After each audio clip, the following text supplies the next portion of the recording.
मोहन उदयपुर के पास वाले गांव में ही रहता था और वही वो मूर्ति बनाने का काम करता था।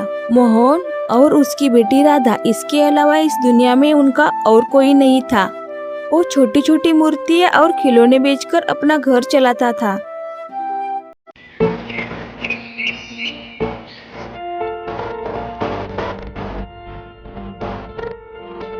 एक दिन मोहन मूर्तियां बेचकर अपने घर आया तो उसने देखा राधा रो रही थी।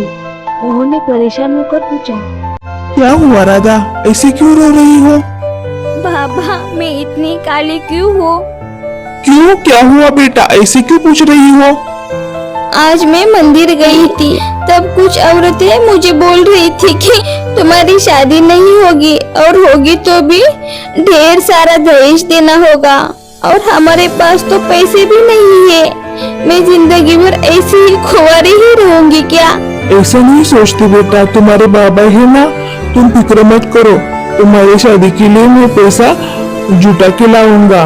मोहन परेशान सा होकर पैसा का जुगाड़ करने का रास्ता सोचते हुए घर से बाहर निकल आता है। तभी घूमती हुई उसकी नजर एक बड़े से पोस्टर पर पड़ जाती है। 15 दिन बाद मुंबई शहर में मूर्तियों का बड़ा एग्जीबिशन होने वाला था। मोहन को एक उम्मीद की नई किरण नजर आती है।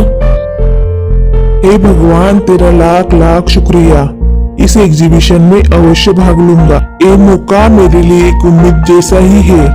मोहन ने घर आकर एक पत्थर लिया और उस पर हथौड़े की सहायता से वो मूर्ति बनाने लगा। मूर्ति बनाने के लिए मोहन ने बड़ी मेहनत ली और मेहनत का फल बहुत ही सुंदर मूर्ति बनकर तैयार हुई। मोहन ने उसका नाम चंदा रखा। अगले दिन ही मोहन वो मूर्ति लेकर मुंबई शहर के लिए रवाना हुआ। मोहन एग्जीबिशन के स्थल पर एक दिन पहले ही पहुंच गया था। उस वक्त उसकी मुलाकात घमंड मूर्तिकार अजय सक्सेना से हुई। और तुम्हें लगता है कि ये तुम्हारी मूर्ति एग्जीबिशन में रखने के लायक है? बिल्कुल भी नहीं है। मूर्ति को देखकर ऐसा लगता है कि पत्थर का कबाड़ उठाकर लेके आया है तू। और तुम जिसे मूर्ति कह रहे हो ना, ये मूर्ति कहने की भी लायक नहीं है। सर, क्या कुछ कमी रह गई है क्या मूर्ति में? ऐसा मत कहिए। मैंने इस मूर्ति को बनाने के लिए बहुत मेहनत ली है। ऐसी मेहनत का क्या फायदा जिसकी कोई चीज ना हो? ये मूर्ति एग्जीबिशन तो क्या कहीं पर भी रखने के लायक नहीं है। ऐसा कहकर अजय सक्सेना जाते वक्त जानबूझकर मूर्ति को धक्का देता है और मूर्ति गिरकर टूट जाती है। टूटी हुई मूर्ति देखकर मोहन बहुत ही दुखी होता है। ए भगवान, मेरी आखिरी उम्मीद भी तुमने खत्म कर दी। मोहन उस मूर्ति के टुकड़े इकट्ठे करता है।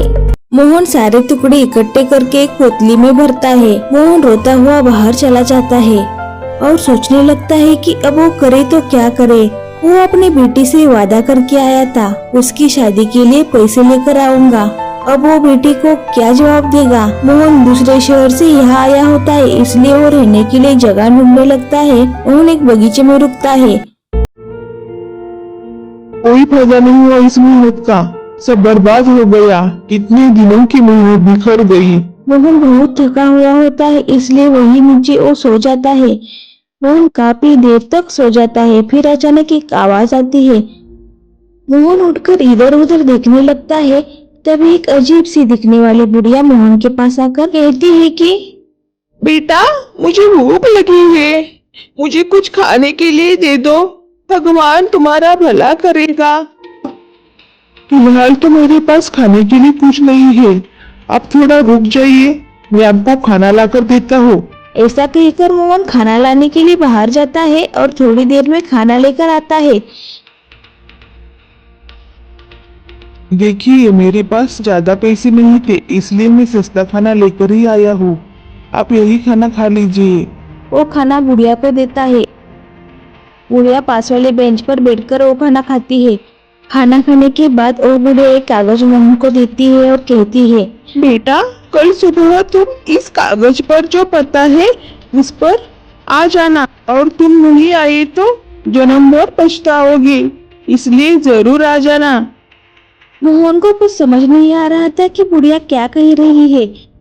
थोड़ी देर बाद वो बुढ़िया वहां से चली जाती है। मोहन कागज का पर्चा हाथ में ही लेकर खड़ा होता है। उस पर्चे को बिना देखे ही गहरी नींद आने की वजह से मोहन सो जाता है। अगले दिन सुबह जब मोहन उठकर देखता है तो हैरान रह जाता है। उसकी चंदा यानी कि उनकी मूर्ति पोतली से गायब हो चुकी थी। मोहन ने उस मूर्ति के टुकड़े को फेंका नहीं था क्योंकि उसे उस मूर्ति से बहुत लगाव हो गया था। मोहन इधर उधर ढूंढने लगता है। बगीचे के गेट के पास मोहन को वो मूर्ति खड़ी हुई नजर आती है। मोहन दौड़ता हुआ जाता है। मोहन मूर्ति का आगे से पीछे से अच्छी तरह निरीक्षण करता है तो सारी मूर्ति जुड़ चुकी होती है। ये तो आश्चर्य है, मूर्ति तो सारी टूटी हुई थी किंतु मूर्ति खुद ही कैसे जुड़ गई और वहां से यह मूर्ति कौन लेके आया? ये क्या हो रहा है? मोहन को कुछ भी समझ नहीं आ रहा था। मोहन वो मूर्ति अपने हाथ में उठाता है और कल उस बुढ़िया ने जो पता दिया था उस पते पर वो जाने लगता है तो आश्चर्य होता है। वो पता वही एग्जीबिशन की ठिकान का ही था। मोहन की मूर्ति देखकर सब अमीर लोग हैरान रह जाते हैं। अपनी मूर्ति की तारीफ सुनकर मोहन बहुत ही खुश हो जाता है। ये मूर्ति तो वाकई अप्रतिम है। मोहन, तुम फिर क्यों आ गए? मैंने तुम्हें कहा था ना, तुम्हारी मूर्ति यहाँ किसने रखी है? हाँ, कहा था, और मेरी मूर्ति को तुमने जानबूझकर गिरवाया भी था। किंतु जो भाग्य में लिखा है वही तो होना है और मेरे भाग्य में फिर यहाँ आना लिखा था, इसलिए मैं मेरी मूर्ति लेकर फिर यहाँ आया हूँ। ये सारी बातें सुनकर अजय शुक्ला चुप हो जाता है। आपकी मूर्ति बहुत ही सुंदर है। पूरी एग्जीबिशन की शोभा आपकी इस मूर्ति ने बढ़ाई है। हम इस मूर्ति को खरीदना चाहते हैं। इस मूर्ति के लिए हम तुम्हें मुंह बोली रकम देंगे। माफ कीजिए, ये मूर्ति मैं बेचूंगा नहीं। इस मूर्ति से मेरा अब गहरा रिश्ता बन गया है। ये मूर्ति मैं बेचने के लिए नहीं लाया हूँ। तो फिर आप इसी तरह कोई और खूबसूरत मूर्ति मुझे बनाकर देंगे क्या? वो मुझे मेरे ऑफिस के मीटिंग रूम में लगानी है। हाँ हाँ जरूर, मैं मूर्ति बनाकर दूंगा। वहाँ इकट्ठे बहुत सारे लोग मोहन को मूर्ति बनाने के लिए एडवांस में पैसे देते हैं। मोहन को यकीन हो गया था कि ये सब उस मूर्ति ने ही किया है। अब वो मूर्ति मैजिकल मूर्ति हो गई है और वो उसे गॉड गिफ्ट की तरह ही लगने लगी थी।